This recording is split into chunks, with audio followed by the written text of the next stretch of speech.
ইন্ডিপেন্ডেন্টে তিনি যে সাক্ষাৎকারটা দিয়েছেন শেখ হাসিনা, এপি এবং রয়টার্সও দিয়েছেন, কিন্তু ইন্ডিপেন্ডেন্টের সাক্ষাৎকারে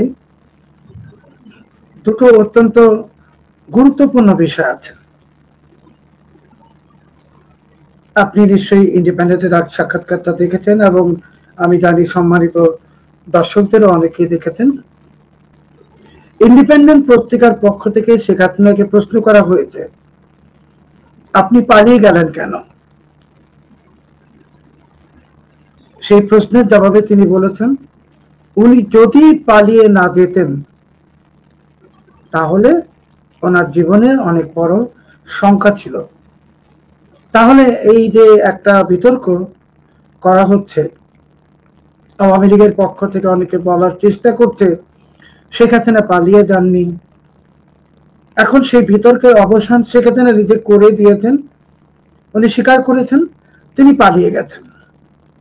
সুস্পষ্টভাবে ইন্ডিপেন্ডেন্ট পালিয়ে যাওয়ার শব্দটাই ব্যবহার করেছে, চলে যাওয়ার শব্দ ব্যবহার করেনি।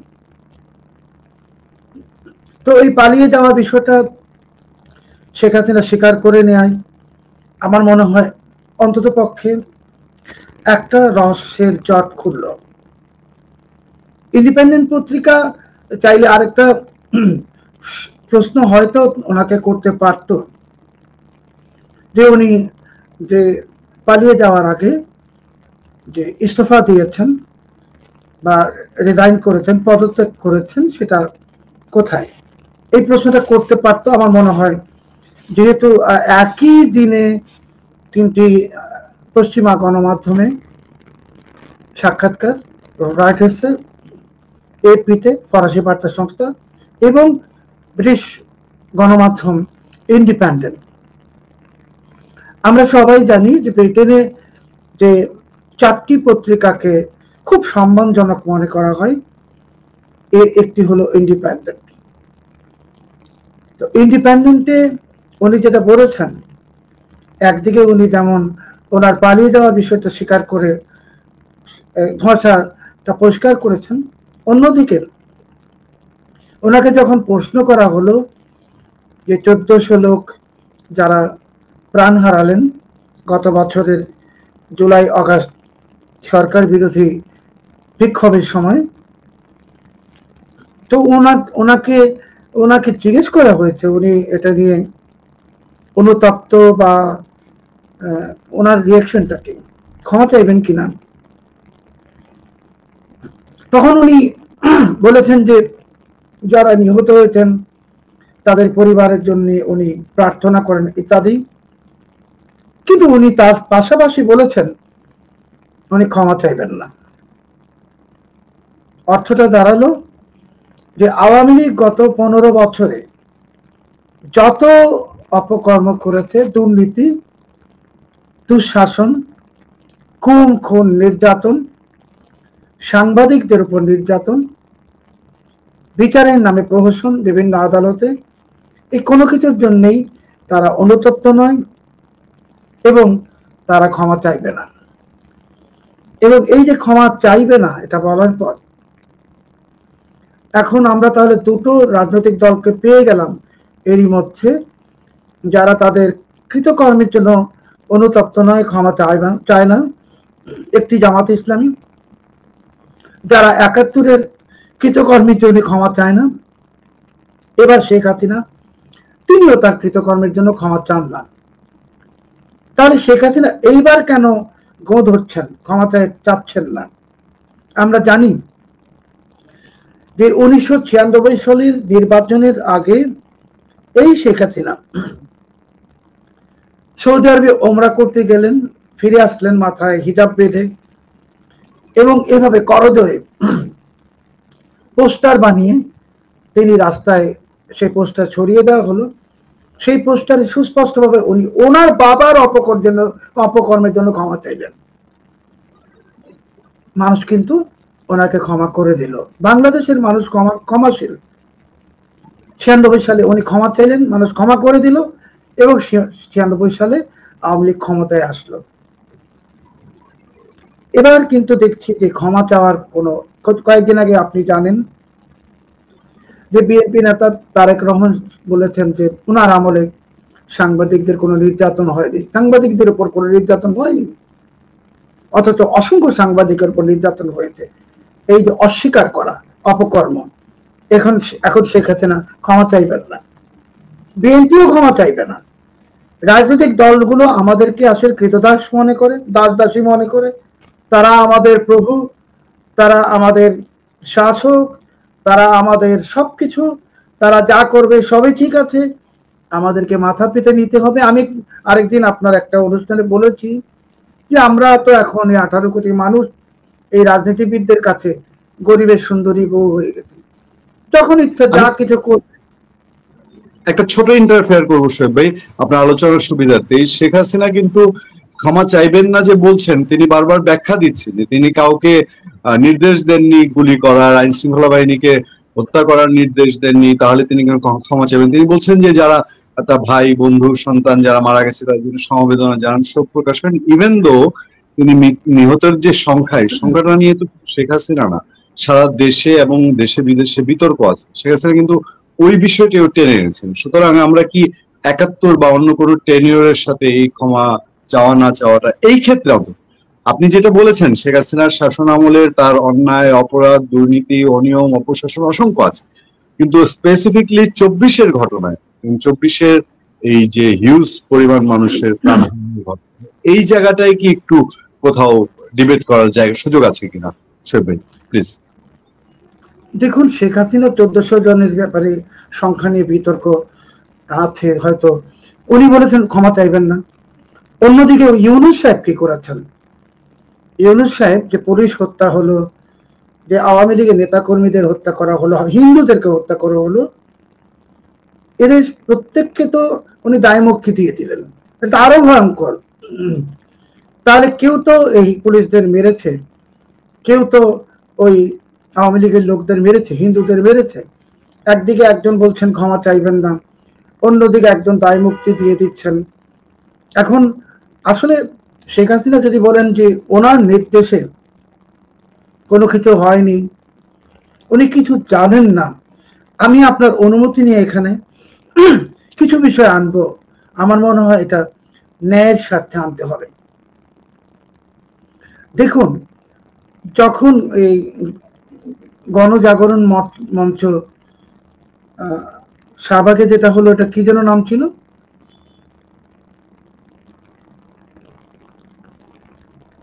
আপনি কি লাইনে আছেন পুনিয়া ভাই? গণজাগরণ মঞ্চ। জি, গণজাগরণ মঞ্চ। হ্যাঁ, তো গণজাগরণ মঞ্চ, আমি তখন জেলে ছিলাম, তো শুনলাম আব্দুল কাদের মোল্লা সাহেবের সাজা হয়েছে একটি কয়েক বছরের জন্য। তারপরে গণজাগরণ মঞ্চে দাবি তোলা হলো, সেই সাজাটা চেঞ্জ হয়ে মৃত্যুদণ্ড হয়ে গেল। এটা তো অন্যায়, অবিচার। আপনি আজকে যেটা বলছেন মব ভায়োলেন্স প্রেশার গ্রুপ, ওটাই ছিল গণজাগরণ মঞ্চ, আপনারা দেখেছেন। তারপর ধরুন যে নারায়ণগঞ্জে যে 7 খুন হলো 2014 সালে, আমরা জানি এই 7 খুনটা আসলে কে ঘটালো? নারায়ণগঞ্জের গডফাদার শামীম ওসমান, তার সাথে কাউন্সিলর নজরুল ইসলামের মাদক নিয়ে বিভিন্ন দ্বন্দ্ব, সেই দ্বন্দ্বে সে হত্যা করালো 7 জনকে, ফাঁসিয়ে দেওয়া হলো কাদেরকে? র্যাবের 4 জন অফিসার, 2 জন সৈনিককে। সবচেয়ে বড় কথা হলো এই হত্যাকাণ্ডটি সংঘটিত হয় শামীম ওসমান এবং তিনি আরো কিছু ক্ষমতাশালী লোকদের সহায়তায় এটা ঘটিয়েছেন। তার প্রমাণটা আমি দিচ্ছি কিভাবে। দেখুন, এই যে অফিসারদেরকে গ্রেপ্তার করা হলো, আটক করা হলো, বিচারের অধীনে আনা হলো, ইনাদিকে কিন্তু দুইটা আদালত একই অভিযোগে 2 বার সাজা দিয়েছে, মৃত্যুদণ্ড। অথচ বাংলাদেশের সংবিধানের 35-এর 2 অনুচ্ছেদে সুস্পষ্টভাবে বলা আছে কোন ব্যক্তিকে একই অপরাধের জন্য একাধিকবার বিচার করা যাবে না। সংবিধান লঙ্ঘিত হয়েছে এই নারায়ণগঞ্জের কথিত 7 খুন হত্যা মামলায়। কেন? কারণ শামীম ওসমানকে বাঁচানোর জন্য, এবং নিম্ন আদালতে সাজা দেওয়ার পর মাত্র 6 মাসে হাইকোর্টের সেই সাজা শুনানি হয়ে গেল, নিষ্পত্তি 6 মাসে। এটা একদম আনপ্রেসিডেন্টেড, কোথাও হয় না। তো এই যে শেখ হাসিনার চারপাশে যারা শামীম ওসমান এবং আরো অনেক কুখ্যাত লোকরা ছিল যারা করেছে, এখন আপনি আজকে শেখ হাসিনা বলছেন যে উনি নির্দেশ দেননি, হয়তো সঠিক, কিন্তু কেউ তো এটা করেছে। 1400 লোক না হোক 800 লোক, আমি মনে করি একটা মানুষ তো একটা পৃথিবী, মানুষ তো মরেছে। অন্যায় জুলুম তো শেখ হাসিনার আমলে হয়েছে। আজকে আমার একটা ঘটনা, আমি নিজের কথা বলতে চাই না, তারপরে বলবো, দেখুন আমাকে রাষ্ট্রদ্রোহ মামলায় তারেক আহমদ সিদ্দিকী নিজে, এনএসআই ডিজি জুবায়ের নিজে, এরা আদালতকে চাপ দিয়ে একটি মিথ্যা মামলায়, যার কোনো সাক্ষ্য প্রমাণ কিছুই নেই, আমাকে 7 বছরের সশ্রম কারাদণ্ড দিয়ে দিল। আমাকে কারাগারের ফাঁসির সেলে 5 বছর রাখা হয়েছে। এটা তো একেবারেই মানবতা বিরোধী অপরাধ। আমাকে যে যখন আমরা বিচার চলছে আদালতে, আমার আপন ছোট ভাই খাবার নিয়ে যেত, তারেক আহমদ সিদ্দিকী এইটা এনএসআই কে দিয়ে বাধা দিয়েছে আমাকে যেন খাবার দিতে না হয়। তো শেখ হাসিনার এই অপকর্মগুলো শেখ হাসিনার আমলে তো হয়েছে, সেই তারেক আহমদ সিদ্দিকী এগুলো করেছে। তারেক আহমদ সিদ্দিকী ডিস্ট্রিক্ট চালিয়েছে, লুটপাট করেছে, চুরি করেছে, ডাকাতি করেছে। আজকে শেখ হাসিনা যদি বলে উনি কিছুই জানেন না, শেখ চৌধুরীকে যখন গ্রেপ্তার করা হলো, আন্তর্জাতিক বিশ্ব থেকে ব্যাপক প্রতিবাদ করা হয়। মার্কিন কংগ্রেসে আমার পক্ষে বিল পাস হয়, ব্রিটেনে বিল পাস হয়, অস্ট্রেলিয়াতে বিল পাস হয়, কানাডাতে বিল পাস হয়। শেখ হাসিনা যদি বলেন তিনি কিছু জানতেন না, অবশ্যই জানতেন। আমাকে যখন সাজা দেওয়া হলো অন্যায়, তখনও প্রতিবাদ এসেছে বিশ্ব থেকে। শেখ হাসিনা যদি বলেন জানতেন না, তাহলে আমি কি বলবো? ওনা তো তখনই উচিত ছিল তারেক আহমদ সিদ্দিকীকে ওই পদ থেকে সরিয়ে দেওয়া। আজকে আমাকে 5 বছর ফাঁসির সেলে রাখা হয়েছে। এই ক্ষতিপূরণ কে দিবে? আজকে এই যে র্যাবের 4 জন অফিসারকে, 2 জন সৈনিককে 2014 সাল থেকে আজ পর্যন্ত জেলে রাখা হয়েছে, তাদের পরিবার তো, তাদের সবকিছু তছনছ হয়ে গেছে, ওদের উপর অবিচার হচ্ছে। ওরা অবশ্যই উচ্চ আদালত থেকে মুক্তি পাবে, কিন্তু তাদের এই বছরগুলো শেখ হাসিনাকে ফিরিয়ে দিবেন? একজন শামীম ওসমানের কারণে এতগুলো আর্মি অফিসারকে বলির পাঠা বানিয়ে দেওয়া হলো। একজন তারেক আহমদ সিদ্দিকীর জন্য আমাকে কষ্টের সর্বোচ্চ দেওয়া হলো। এখন শেখ হাসিনা যদি বলেন উনি মানুষকে মারার হুকুম দেননি, কে হুকুম দিয়েছে সেটা ওনাকে বলতে হবে। এবং ওনার আমলে, বলুন। জি প্লিজ, আপনি শেষ করুন, আমি বলছি। ওনার আমলে এই সমস্ত অপকর্ম যে হয়েছে, এটা তো সত্যি। সাগর রুনি হত্যাকাণ্ড, আজ পর্যন্ত এটার বিচার হলো না, জানি না, তদন্ত রিপোর্ট আসছে না। সাগর রুনি হত্যাকাণ্ডের পিছনে কে দায়ী, কে জড়িত? এখন একটা নতুন সরকার, আরেকটি সরকার প্রশাসন আছে, 14 মাস। ইউনূস সাহেব কেন সাগর রুনি হত্যাকাণ্ডের রহস্য উন্মোচন করছেন না? তিনি কেন চাপ দিচ্ছেন না? তাহলে এটার পিছনে কোন শক্তি, কোন অপশক্তি, যেটা সব সরকারের আমলে শক্তিমান? আমি যেটা, আপনিও সাংবাদিক, আমিও সাংবাদিক, আপনিও সাংবাদিক, আমিও সাংবাদিক। সাংবাদিক হিসাবে আমরা অবশ্যই সাগর রুনি দম্পতির হত্যাকাণ্ডের বিচার চাই। অবশ্যই অবশ্যই, এবং আমি অনেকবার অনেক আলোচনায় বলেছি, ব্যক্তিগতভাবে সাগর এবং রুনি, সাগর ভাই উনি আমার সিনিয়র ছিলেন, আমার বহু আগের কলিগ। যুগান্তর পত্রিকায় আমি যখন জাহাঙ্গীরনগর ইউনিভার্সিটি করেসপন্ডেন্ট 2000 সালে, এবং রুনির শেষ অ্যাসাইনমেন্ট, রুনির জীবনের শেষ যে সাংবাদিকতার কাজ, তিনি শনিবার দিন, তারা শুক্রবার রাতে তাকে মারা হয়েছিল, শনিবার দিন সেই একই অ্যাসাইনমেন্টে আমরা সাথে ছিলাম, এবং সম্পর্ক খুবই ভালো সম্পর্ক ছিল আমাদের। তো আমি অনেকবার বলেছি যে এই হত্যাকাণ্ড শুধু একজন সাংবাদিক হিসাবে না, সাংবাদিক ঘনিষ্ঠ সহকর্মী হিসাবে, এবং রুনি, আমি যখন যুগান্তরে কাজ করি, রুনিও তখন যুগান্তরে কন্ট্রিবিউটর হিসেবে কাজ করেন। যাই হোক, আমি সেই প্রসঙ্গে যাবো। আমি যেটা জানতে যাচ্ছি শোয়েব ভাই, ইন্ডিভিজুয়ালি ধরেন, ইন এভারেজ দর্শকরা অনেক সময় কমেন্ট করেন শেখ হাসিনার সময় ভালো, বা আমরা আগে ভালো ছিলাম। আমি বলেছি না, আগের ভালোতে আমরা কখনো ফিরে যেতে চাই না। আপনি এর আগে অনেক ভুল ত্রুটি মিলিয়ে মানুষ থাকে, ওকে, শেখ হাসিনার যে অপরাধগুলো আপনার ক্ষেত্রে যেটা হয়েছে, অথবা নারায়ণগঞ্জের 7 খুনের ক্ষেত্রে যেটা হয়েছে, আমাদের সেনাবাহিনীকে, আমাদের সরকার যেগুলো আমরা গণতান্ত্রিক বলে আনি, প্রতিটা সরকার সেনাবাহিনীকে তার অনুগত থাকলে, মানে সেনাবাহিনীকে অনুগত বলতে কি, অনুগত হচ্ছে সেনাবাহিনীকে ইউজ করা লাগবে, যদি ইউজ করতে পারে তাহলেই সেই সেনাবাহিনী ভালো। যে কোনো সরকার, আমি কিন্তু প্রতিটা সরকারের কথা বলছি, আমি শেখ হাসিনা বা ইন্ডিভিজুয়ালি বিএনপি সরকার বলছি না। আবার দেখা যায় যে সেনাবাহিনী যদি একটু নিউট্রাল অবস্থানে থাকে তাহলেই বলে যে ও কি আমার কাছ থেকে সরে গেল কিনা। তো সেনাবাহিনীর উপরে অন্যায় বিচার হচ্ছে এখনো হচ্ছে, এখনো তো আমরা মনে করি যে আমাদের একটু বাঙালির ইজ্জতের বিষয়টা, তার মেরুদণ্ডের বিষয়টা খুব সাংঘাতিক, তার সম্মানে একবেলা না খেয়ে থাকলেও সম্মানের বিষয়টা খুব সাংঘাতিক। আমাদের সেনাবাহিনীর 15 অফিসারকে নিয়ে আদালতে তোলাটা কেন এত হুলস্থুল হচ্ছে, যে আমরা গভীরভাবে চিন্তা যারা করি তারা ভাবছি যে আমাদের এখানে সেনাবাহিনীর ইমেজটা জাতীয় আন্তর্জাতিক পর্যায়ে কোথায় গেল। সোহেব ভাই, আমার প্রশ্নটা হলো যে শেখ হাসিনার এই ব্যাংক লুট হওয়া, তার সময়ে আরো অন্যান্য অপরাধ আপনি যেগুলো বলছেন, কিন্তু 24-এর যে হত্যা, সেখানে বলছেন একটি মৃত্যু যদি অস্বাভাবিক হয় সেটাও সাংঘাতিক, কিন্তু সেগুলো সবগুলোর দায় শেখ হাসিনার উপরে দেওয়া হচ্ছে এবং সেটা তিনি নিতে চাচ্ছেন না।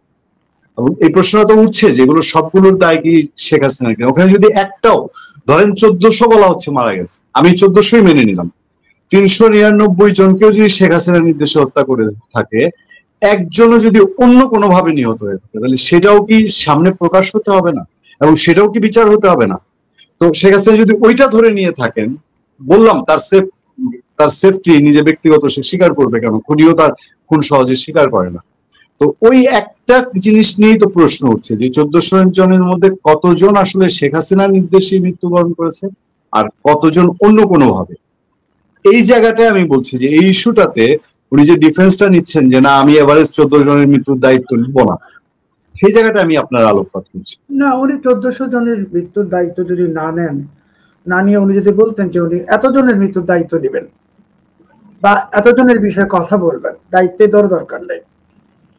উনি তো এটাকে বিভাজিত করেন নাই, 1400টাকে তো ভেঙে আমাদেরকে সংখ্যাটা দেননি। ইন্ডিপেন্ডেন্ট টু ডাইরেক্টলি 1400 জানতে চেয়েছে, উনার তো এটা ব্যাখ্যা দেওয়া উচিত ছিল যে 1400-এর মধ্যে এইটা এই আছে, এটা এই আছে, তাই না? সেটা বলা উচিত ছিল। আর দ্বিতীয় কথা হলো যে আমি যেটা বললাম যে পুলিশ মারা গেছে, এটা তো আমরা জানি, হিন্দুদেরকে মারা হয়েছে জানি, আওয়ামী লীগের লোকদেরকে মারা হয়েছে জানি, অনেক প্রমাণ। তো এদেরকে তো দায়মুক্তি দিয়ে দেওয়া হয়েছে। মানুষ হত্যা হয়েছে, মানুষ নিহত হয়েছে, আপনি আজকে একজনের জন্য কাঁদছেন, বলছেন সে মারা গেছে, সে অমুক তমুক। আরেক পক্ষ তো মারা গেছে, তারও তো পরিবার আছে, তার তো বাবা মা ভাই বোন সন্তান সবই আছে। তো তাদের হত্যাকারীদের আপনি দায় মুক্তি দিয়ে অন্যদের বিচার করতে চাইছেন, এই যে একটি সিলেক্টিভ মানে ডিসিশন, সিলেক্টিভ প্রসিডিউর, এটাতে আসলে এই সরকার, এই প্রশাসন, সরি এটা সরকার নয়, এই প্রশাসনের যে কাণ্ডকীর্তি, এটা যে খুবই সন্দেহজনক। দেখুন 15 আগস্ট যখন বঙ্গবন্ধু শেখ মুজিবুর রহমানকে হত্যা করা হয়, তারপর তো ইন্ডেমনিটি দেওয়া হয় খুনিদেরকে, স্বঘোষিত খুনিদেরকে। এরা কেউ ফেরেশতা না, সবাই খুনি, ওরা নিজেরা স্বীকার করেছে। এখন আজকে 2024-এর হত্যাকাণ্ডের আবার ইন্ডেমনিটি। তো এই যে ইন্ডেমনিটি যে দেওয়া হয়, কখন দেওয়া হয়? এক শ্রেণীর লোককে রক্ষা করার জন্য। জানেন আপনি আমি অপরাধ করেছি, আপনি আমাকে দায় মুক্তি দিয়ে দিলেন, তাই না? তারপরে দেখুন যে এত কিছুর আলোচনা হচ্ছে, আওয়ামী লীগের আমলের দুর্নীতির কথা আলোচনা হচ্ছে, আপনিও জানেন আমিও জানি, কিন্তু আওয়ামী লীগের আমলে যে quick rental power station, quick rental 2009 থেকে 2024 হাজার হাজার কোটি টাকা লুটপাট হয়ে গেছে। সেই কুইক রেন্টালের তো দায় মুক্তি দেওয়া হয়েছে, কুইক রেন্টাল নিয়ে তো কোনো কথা বলেন না। আজকে বহু আর্মি অফিসার আছেন রিটায়ার্ড, যারা বড় বড় কথা বলেন, ওনারাও ওই বিদ্যুৎ কেন্দ্রের পারমিশন নিয়ে কুইক রেন্টালে কুইক মানি ইনকাম করেছেন, যার জন্য ওরা ওইটা বলবেন না। আজকে তারা ফেরেশতা সাজেন, কিছু আর্মি জেনারেল বড় বড় কথা বলে, সবগুলো চোর। এই কুইক রেন্টালে তারা চুরি করেছে, শেখ হাসিনার কাছ থেকে সমস্ত বেনিফিট নিয়েছে, এখন ফেরেশতা সেজেছে। এইগুলোকেও ধরে জনতার আদালতে একদম ফাঁসিতে ঝুলিয়ে দেওয়া উচিত। এখন তো শেখ হাসিনার বিচার তারাই খুব, তাদের মধ্যে সাবেক অফিসাররাই দেখি শেখ হাসিনার বিচার, ফেসিবাদ এসব নিয়ে খুব সেটাই বললাম যে আজকে যারা চায় তারা কুইক রেন্টালের টাকা খেয়েছে, কোটি কোটি টাকা, জাতিকে ধ্বংস করে দিয়েছে কুইক রেন্টালের মাধ্যমে। এদেরকে ফাঁসির দড়িতে ঝুলাইতে হবে। এরাই রাষ্ট্রকে ধ্বংস করে। রাষ্ট্রের সব থেকে বড় শত্রু আজকে ফেরেশতা সেজে বড় বড় কথা বলে, ক্রিমিনালস। আমি আরেকটা ইন্টারেস্টিং দিক দেখছি শোয়েব ভাই, আপনার চোখে নিশ্চয়ই পড়েছে, সেটা হলো যে এই যে পশ্চিমা মিডিয়া আমরা বলি, আন্তর্জাতিক মিডিয়া এবং পশ্চিমা মিডিয়া বিশেষ করে 5 আগস্টের আগে 24-এ সেই পত্রিকাগুলোই তো শেখ হাসিনার শাসন নিয়ে রিপোর্ট করতো, এবং শেখ হাসিনা যখন আন্দোলন মোকাবেলা করছেন বা তার প্রশাসন করছে তখন এখানে জোর খাটানো হচ্ছে, টলারেন্স নাই, বাক স্বাধীনতা নাই, সেগুলো বলা হতো। আজকে একই সময় একই দিনে এই 3টা পশ্চিমা মিডিয়া শেখ হাসিনার ইন্টারভিউ ছাপলো, যেখানে বাংলাদেশে এগুলো নিষিদ্ধ, বাংলাদেশে কোনো সাংবাদিক তার ইন্টারভিউ করবে এটা এখন বাস্তবতায় কেউ চিন্তাও করে না, করেও না, বা শেখ হাসিনার কোনো বক্তব্য প্রকাশ হয় না। তো এই বিষয়টা কি একটু কোনো সিগনিফিকেন্ট মনে হয় আপনার কাছে, যে কেন পশ্চিমা মিডিয়া, এবং পশ্চিমা মিডিয়া তো পশ্চিমাদের তাদের পারপাস সার্ভ করে, এটা কি কোনো উল্লেখযোগ্য ঘটনা মনে করেন আপনি? আপনি আসলে এমন একটা ইম্পর্টেন্ট অ্যাঙ্গেলকে সামনে নিয়ে আসছেন, আমি আপনাকে একটু পিছনে দেব। 2024 সালের অগস্ট মাসে শেখ হাসিনার পতন এবং ওনার পালিয়ে যাওয়ার ঠিক 3 মাস আগ থেকে আপনি দেখুন, এই রয়টার্স, এই এএফপি, এই ইন্ডিপেন্ডেন্ট, এরা সবাই কিন্তু শেখ হাসিনার বিরুদ্ধে ক্যাম্পেইন শুরু করে। এমনকি এরা মোহাম্মদ ইউনূসের সাক্ষাৎকার করেছে। তো পশ্চিমা বলতে আপনি এখানে একটা যদি বলেন যে মার্কিন যুক্তরাষ্ট্র এবং ব্রিটেন, এই যে দুটো পশ্চিমা দেশ, ব্রিটেনকে বলা হয় মার্কিন যুক্তরাষ্ট্রের ছোট ভাই। ব্রিটেন আসলে সবকিছুর নকশাটা আঁকে, তারপরে মার্কিন যুক্তরাষ্ট্র সেটাকে ইমপ্লিমেন্ট করে। আজকে যখন ইউরোপিয়ান ইউনিয়ন, ফ্রান্স তো ইউরোপিয়ান ইউনিয়নের, সেটার এপিতে এই হাসিনার ইন্টারভিউ, শেখ হাসিনার, মার্কিন গণমাধ্যম রয়টার্সের সাক্ষাৎকার, পাশাপাশি ব্রিটিশ ইন্ডিপেন্ডেন্টের সাক্ষাৎকার। এটাকে আমরা ইংরেজিতে একটা প্রবাদ আছে, মর্নিং সেজ দ্য ডে। তো এই সাক্ষাৎকার 3টা একসাথে আসা, এটা কিন্তু কোনো কাকতালীয় ঘটনা নয়। এটা এমন ঘটনা না যে ওরা সবাই 3 জন চলে এসছে একসঙ্গে ইন্টারভিউ নেওয়ার জন্য। এটা কেউ অর্গানাইজ করছে পেছনে থেকে। এই অর্গানাইজ করে, আমি নিশ্চিত যে এটা শুরু হলো আজকে, হয়তো না, নিশ্চিত আপনি দেখবেন আগামী 1 সপ্তাহে বহু গণমাধ্যমে আন্তর্জাতিক এই ধরনের সাক্ষাৎকার আসবে। এবং যখন এই সাক্ষাৎকারগুলো আসতে থাকবে, তখন আমার মনে হয়, এটা একজন সাংবাদিক হিসাবে মনে করি, যে মোহাম্মদ ইউনূসেরও উচিত হবে এই সাক্ষাৎকারের বিষয়গুলোকে আমলে নেওয়া এবং এগুলোকে কাউন্টার করা। মানে ওনার যে পক্ষ থেকে ওনার বক্তব্যটা তুলে ধরা। শেখ হাসিনা কিন্তু ওনার আমলে, যখন ওনার সম্পর্কে এই ধরনের প্রচারণা হতো পশ্চিমা গণমাধ্যমে, তো ওনার তো চারপাশে সমস্ত গোপাল ভাঁড়রা ছিল শেখ হাসিনা, একদম নিকৃষ্টতম অযোগ্য বাজে লোকেরা। তো ওই গোপাল ভাঁড়রা তখন এগুলাকে কোনো আমলে নিতও না, আর শেখ হাসিনার কাছে এগুলো তুলেও ধরতো না। আসলে শেখ হাসিনার আশেপাশে সাংবাদিক কারা ছিল আপনি খুব ভালো করেই জানেন, এরা সবাই গোপাল ভাঁড়, সবাই A to Z। তো এই গোপাল ভাঁড়গুলো এটাকে আমলে না নেওয়ার কারণে শেখ হাসিনার পক্ষ থেকে এটাকে, আমি যেটা বলে, কাউন্টার করা হয় নাই। কাউন্টার না করাতে যখন একটা বিষয় বারবার পশ্চিমা গণমাধ্যমে আসবে বা আন্তর্জাতিক গণমাধ্যমে আসবে, তখন এটা একটা ন্যারেটিভে পরিণত হবে। ন্যারেটিভ থেকে এটা কি হবে, ন্যারেটিভ থেকে তখন এই বিষয়টা এক সময় একটা ম্যান্ডেটরি বা একটা গসপেল ট্রুথ। আমি আপনাকে ছোট্ট একটা উদাহরণ দিই। 2003 সালে পশ্চিমা গণমাধ্যম বলতো ইসলামিক টেরোরিজম। আমি প্রথম লিখতে শুরু করি ইসলামিস্ট, ISLAMIST, ইসলামিক না। এবং তাদেরকে আমি ব্যাখ্যা করি যে ইসলামিক মানে তো ইসলামিক তো ইসমুক্ত নাই, ইসলামিস্ট যারা ইসলামকে ব্যবহার করে। আপনি এখন দেখুন পশ্চিমা গণমাধ্যমকে তো কোথাও ইসলামিক টেররিজম বলে না, বলে ইসলামিস্ট।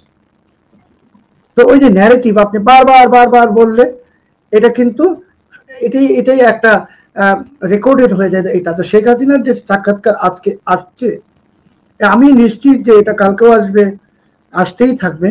এখন ইউনূস সাহেবের জন্য এমনি তো ঘরের মধ্যে একটা চাপ আছে। ধরুন এখন তার নির্বাচন হচ্ছে না, এটা তো দুগ্ধপোষ্য শিশু বুঝে গেছে, হয়তো আমাদের জুস পোষ্য বিএনপির নেতারা বুঝছেন না, বা কিছু আজ বোধহয় কিছু বুঝতে পারছেন। আমি জানি না, বুঝলে তো খুব ভালো, কিন্তু আমি বলছি যে দুগ্ধপোষ্য শিশুরাও বোঝে, কিন্তু জোশ পোষ্য বিএনপির নেতারা এবং আরো যে নেতারা আছেন, মাহমুদুর রহমান মান্নান সাহেব এবং আরো, ওনারা হয়তো বুঝতেছেন না নির্বাচন হবে না, নির্বাচন নিয়ে ওনাদের কোনো আশায় থাকার প্রয়োজন নাই। এখন ইউনূস সাহেব, আমি যেটা কালকেই বলেছি, 7 থেকে 10 দিনের মধ্যে সব পরিষ্কার হবে। উনি নিজেকে সুপ্রিম লিডার ঘোষণা করবেন বাংলাদেশের, যেটা, এবং ওনার এই অন্তর্বর্তীকালীন প্রশাসনকে বিপ্লবী সরকার, এটা ঘোষণা করার পর দেশের সর্বশেষ সর্বনাশটা হয়ে যাবে। এই ক্ষেত্রে ঘরের মধ্যে তো একটা চাপ আছে। আমি জানি না যে জোসেরও তো নেশা মনে হয় কাটে, তো জোসের নেশা কেটে গেলে বিএনপি হয়তো রাস্তায় নেমে আসবে। জোসের মধ্যে যদি অন্য কিছু, ফরাসি, ইউরোপ সাহেব তো আবার বিদেশি মানুষ, এবং ফ্রান্সের ওয়াইন খুব বিখ্যাত, ওইটা যদি আবার না মিলাই থাকেন তাহলে তো নেশা কেটে যাবে, নেমে আসবেন। তাহলে ঘরের মধ্যে একটা যন্ত্রণা, ঘরের বাইরে এবার আওয়ামী লীগের যন্ত্রণা শুরু হয়ে গেল। এতদিন আপনি দেখেছেন, আমরা দেখেছি ওই সেখানে কি সব ঝটিকা মিছিল। তো আওয়ামী লীগ যদি এখন ঝটিকা মিছিল পলিসি থেকে বের হয়ে এসে, স্ট্র্যাটেজি থেকে এখন গ্লোবাল মিডিয়া অফেন্সিভে চলে যায়, যেটা আজকে করে ফেলেছে, একটা মারাত্মক ছক্কা 3টা মেরে দিয়েছে, আরো যদি মারে তখন তো ইউনূস সাহেবের অবস্থা খুবই খারাপ। কারণ আপনি জানেন যে আমাদের সতীর্থ সাংবাদিক মঞ্জুরুল আলম পান্না, ওনার কথা আমরা বলতে বলতে এখন তো আন্তর্জাতিক বিভিন্ন সংগঠন ওনার পক্ষে বক্তব্য বিবৃতি দিতে শুরু করেছে, এবং আমার বিশ্বাস যে ইউনূস সাহেব অন্তত ওনার নিজের ইমেজের স্বার্থে পান্না ভাইকে অবিলম্বে মুক্তি দেবেন। পারলে কালকে একটা নিরীহ সাংবাদিকদের অকারণে আটকে রেখে উনি কিন্তু বিশ্বজুড়ে টপ জেইলার অফ জার্নালিস্ট হিসেবে পরিচিতি হচ্ছেন। আমরা সাংবাদিকরা ওনাকে বলছি, সাংবাদিকদেরকে জেলে দিচ্ছে, সাংবাদিকতা তো কোনো ক্রাইম নয়। মঞ্জুরুল আলম পান্নাকে কালকেই মুক্তি দিন, পরশুই মুক্তি দিন, অন্তত এইটুকু কাজ করুন। তো এমনি ভাবে আপনাকে আরো যাদেরকে সন্ত্রাস দমন আইনে এবং মিথ্যা হত্যা মামলা দিয়ে, আমার তো মনে হয় মিথ্যা হত্যা মামলা থেকে ইউনূস সাহেবের আসলে এটা মুক্তি দেওয়ার দায়িত্ব না। হত্যা মামলাগুলো দায়ের করেছে বিএনপি, প্রতিটি হত্যা মামলা। জামাতে ইসলামী তো কোনো হত্যা মামলা দায়ের করে নাই, একটি মিথ্যা মামলাও দায়ের করে নাই, সব দায়ের করেছে বিএনপি। এবং দায়ের করার সময় এটা নিয়ে তো অনেক কিছু হয়েছে, আমরা জানি, মামলা বাণিজ্য। তো বিএনপি যদি মনে করে তারা ভবিষ্যতে, অদূর ভবিষ্যতে বা সুদূর ভবিষ্যতের ক্ষমতায় আসার আশা রাখে, তাহলে বিএনপির যে শীর্ষ নেতা, ওনার উচিত হবে এক্ষুনি নির্দেশ দেওয়া ওনার নেতাদের প্রতি সব মামলা প্রত্যাহার করে ফেলো। বিএনপি ডাইরেক্টলি এই সমস্ত ঝামেলা থেকে নিজেদেরকে প্রত্যাহার করে নেবে। কারণ মামলা যে দিলেন আপনি লাখ লাখ মানুষের বিরুদ্ধে, সারা বাংলাদেশে ধরুন এই লাখ লাখ মানুষ তো ভোটার, তাদের তো বাবা আছে, মা আছে, ভাই আছে, বোন আছে, সন্তান আছে। আপনি একবার হিসাব করে দেখুন যে আপনি যেই ব্যক্তিটির বিরুদ্ধে মামলা দিলেন তার আত্মীয় স্বজনের মধ্যে বিএনপির সমর্থক আছে, সে তো বিএনপিকে ভোট দিবে না। তো আপনার লোকেরা হয়তো এই মামলা বাণিজ্য করে বিপুল টাকা কামিয়ে নিচ্ছে, কিন্তু আপনার দলের ভবিষ্যৎ তো ধ্বংস হয়ে গেছে। কাজে ইউনূস সাহেবের জন্য এখন ঘরে বাইরে বিপদ শুরু হয়ে গেছে। শুধু ইউনূস সাহেবের জন্য, এই সাক্ষাৎকার বিএনপির জন্য অনেক বড় বিপদ। কারণ শেখ হাসিনাকে আমরা তো চিনি, আপনিও চিনেন, যে উনি তো, ওনার মুখে তো কোনো লাগাম নাই। উনি যখন একবার বলতে শুরু করে দিয়েছেন, উনি যে কি বলে ফেলেন সেটা আমি ভাবতেও চাই না। আমি সবসময় একটা কথা বলি যে শেখ হাসিনা নিয়ে আমার রিডিং যাই হোক না হোক, আওয়ামী লীগ বিরোধী দল অংশে থাকলে খুব বড় চিজ। এটা আমাদের আমাদের জীবনে আমরা যা দেখেছি এবং এখনো আমরা সেটাই লক্ষ্য করছি। শোয়েব ভাই অনেক ধন্যবাদ। আমি কমেন্ট নিতে চাই দর্শকদের সম্মান দিকে লক্ষ্য রেখে, এবং আপনার আলোচনা তারা আগ্রহ নিয়ে শুনছেন সেই জন্য। শেখ হাসিনা একজন কমেন্ট করেছেন ইবলিশ 666 একটা আইডি থেকে, শেখ হাসিনা মানসিকভাবে সুস্থ না। তারপর আরেক জায়গা থেকে মাহবুব সাহেব, তিনি বলছেন সবাইকে অসংখ্য ধন্যবাদ সত্য কথা তুলে ধরার জন্য।